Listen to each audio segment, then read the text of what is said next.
যে আমাদের পেশেন্ট গুলো আসলে যখন ওষুধটা খাওয়া শুরু করে, যখন ১-২ সপ্তাহ খাওয়ার পরেই কিন্তু ব্যথা কমে যায়।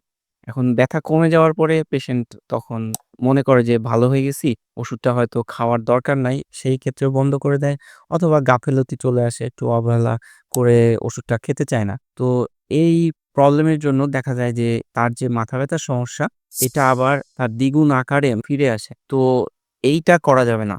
আমরা যদি মাথা ব্যাথার ট্রিটমেন্ট শুরু করি, তাহলে আমাদেরকে মাথা ব্যাথার ট্রিটমেন্টের যে ডিউরেশন, এটা ফুলফিল করে খেতে হবে। তো আমরা সাধারণত দেখছি যে আমাদের পেশেন্ট গুলোকে এভারেজলি মাইগ্রেন বলেন, টেনশন হেডেকের পেশেন্টের ৬ মাস মিনিমাম ওষুধটা খেতে হবে। তাহলে সে অনেকদিন পর্যন্ত ভালো থাকতে পারবে। কারো হচ্ছে যে প্রয়োজন হতে পারে যে ১ বছর পর্যন্ত খাওয়া লাগতে পারে।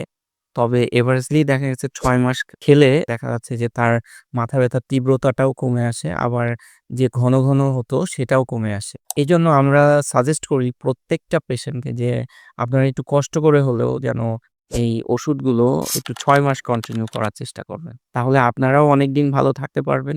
আর হচ্ছে আপনাদের কর্মদক্ষতাও বাড়বে। আপনারা অনেক বেশি আউটপুট দিতে পারবেন।